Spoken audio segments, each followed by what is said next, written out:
Acusan a Vladimir Putin de interferir en las campañas de Turquía, de Erdogan. ¿Hay alguna novedad en esto? ¿Hay alguna novedad? Sí, se sabe que ha intentado influir en las políticas de Estados Unidos. Bueno, interfirió cuando ganó Trump. Exacto, o sea, interfirió cuando Estados Unidos. ¿Cómo no va a interferir con su querido compadre y que Erdogan? Le conviene, claro, porque es básicamente su aliado en la OTAN. Más bien aquí nosotros, nuestra noticia es, ¿por qué esto es noticia? O sea, ¿por qué esto no? Porque porque lo que pasa es que el principal opositor del presidente turco Erdogan, Kemal Kılıçdaroğlu, dice que pues tiene pruebas evidencias de que la campaña en línea de Rusia ante las votaciones de Turquía, que ya son fin, ¿no? Creo que ya son en este mes, de eso estoy segura. Dijo el viernes que su partido tiene pruebas concretas de la responsabilidad de Rusia en la publicación de contenido en línea deepfake antes de las elecciones presidenciales del domingo, domingo. Sí. Dice, cuando se le preguntó por qué tuiteó el jueves que Rusia era responsable, dijo, si no tuviéramos evidencias concretas, no lo hubiéramos tuiteado. Fue lo que hizo. Por cierto, le han llamado el Gandhi turco.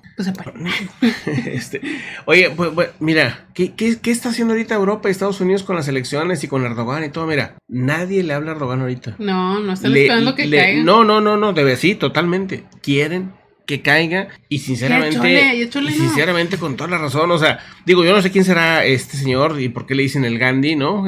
Pero es que Erdogan, pues es raro. Sí, siento raro que una persona, un país más bien, que es parte de la OTAN, pues esté haciendo amistad con el que se supone es el enemigo de la OTAN, ¿verdad? O sea, o estás de un lado o estás del otro, o rompe con la OTAN entonces, y pues vete entonces al otro bloque. Igual Hungría, Igual señor Orbán. Víctor Orbán, estás haciendo lo mismo, o sea, y también seguramente va a acabar quedando fuera. Turquía tiene un potencial increíble, pero pues no está, siento yo, que enfocado como debería ser en la economía, en mejorar sus protocolos de seguridad.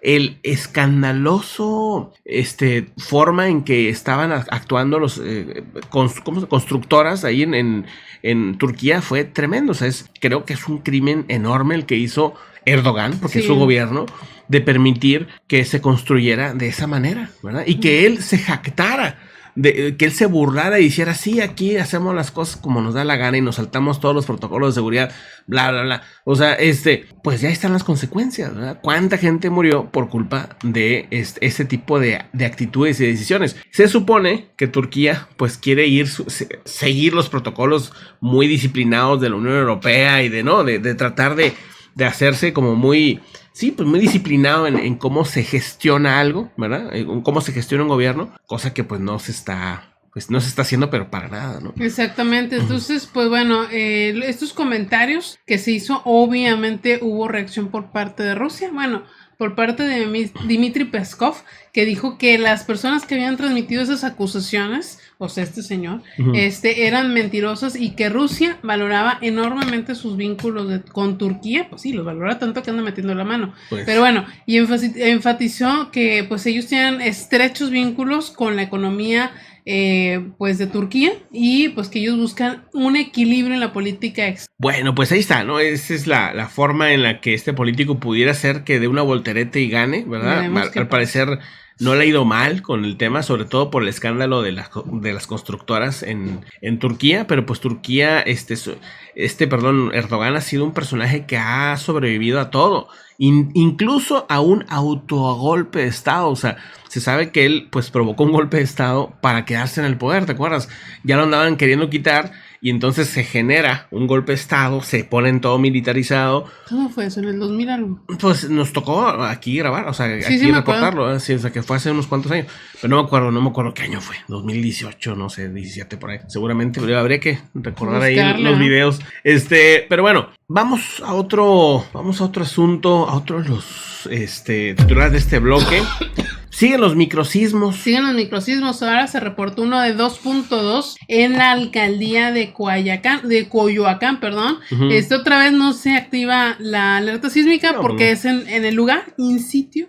Uh-huh. Y de acuerdo con el reporte del Servicio Sismológico, el temblor se originó a las 17:46 horas, o sea, a las 5:46, con un epicentro de 3 kilómetros al noreste de la alcaldía de Coyoacán, con una profundidad de 1 kilómetro. Sí. Hay gente en las redes que dicen que pues sí percibió el movimiento en diversas alcaldías y demarcaciones que están alrededor, pero hasta el momento no se hablan de daños en la alcaldía, y de acuerdo con datos del Servicio Sismológico Nacional de la Universidad Nacional Autónoma de México, entre el 10 de la noche del miércoles 10 de mayo a las 9:05 del jueves 11 de mayo ya habían generado 12 sismos, pero destacaban 11 de ellos que habían tenido origen en la alcaldía de Magdalena Contreras. Sí.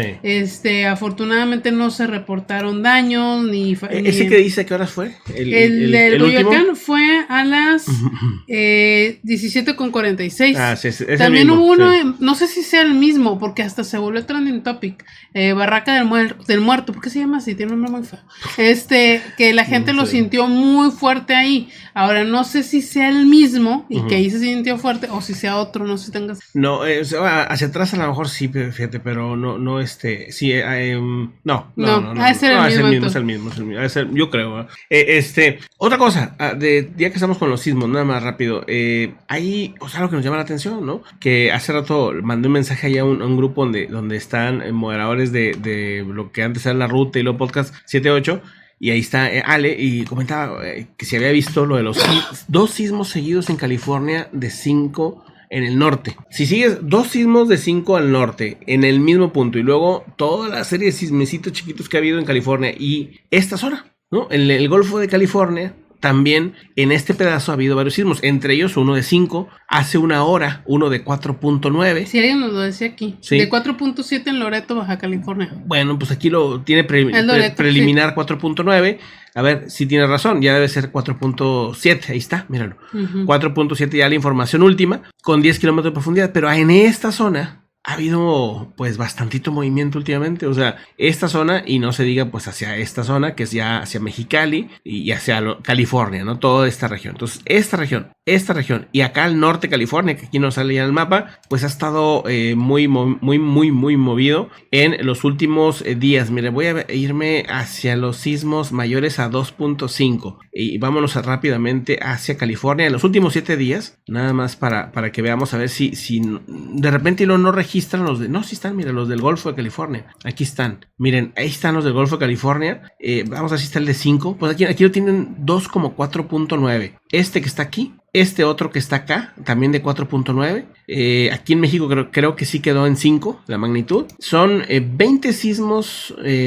No, espérame, déjame hacer 5 sismos. 1, 2, 3, 4, 5. 5 sismos en esta zona en 7 días. 4.4, 4.6, 4.7, 4.9 y 4.9. 2 de 4.9, ¿ok? O sea, interesante porque pues, por aquí, por ahí anda la falla San Andrés, ¿verdad? Todo es por este pedacito. Por ahí inicia más al norte, pero yo entiendo que es más al norte. Ahora, si entramos a esta zona... Pues nada más contando los puros sismos mayores a 2.5, que son los chiquitines, pues como quiera ves varios sismos, ¿no? Ahí están, ¿no? Estos son la actividad arriba de 2.5. Y hacia el norte, hacia esta zona, pues es donde yo les digo que están los sismos de 5.2. De hecho, exactamente, miren, si me acerco, se ven toda la bola de sismos ahí. Y estos dos, este y este, esos dos son de 5.5 y de 5.2. Aparte están, es como dentro de un laguito, fíjate. Con razón, es el lago, se llama Lago Almanor. A ver si tú lees lo mismo también. Almanor. Almanor, ¿verdad? Parece que sí, dice. Bueno, después checo ahí bien la ubicación, pero es sí, mira, aquí está. Lago Almanor. No sé si este... Lo estoy leyendo ahí. Sí, acá está al lado. Acá tenemos al lado el nombre. Es de... No sé si José o los amigos de California conozcan este lago. Con esto entiendo por qué decían lo del tsunami. O sea, en un principio mostraba el logo de tsunami, este sismo. De hecho, miren, lo vemos aquí. Ahí está el logo de tsunami. Pues porque fue en un lago, ¿no? Entonces, supongo yo que sí pudiera ser, ¿verdad? Que si se da un sismo fuerte, pues se dé alguna ola ahí en el laguito no sé. Pues bueno, interesante lo que está pasando también con los microsismos en Ciudad de México, con los sismos recurrentes de encambre sísmico en California, Baja California, Golfo de California, ¿no? También ahí Sinaloa y todo eso. Sonora, Sinaloa, ¿no? Bueno, más bien Sonora, ¿verdad? Yo sé Sinaloa, no Sonora. Bueno, vamos pues a otro asunto importante.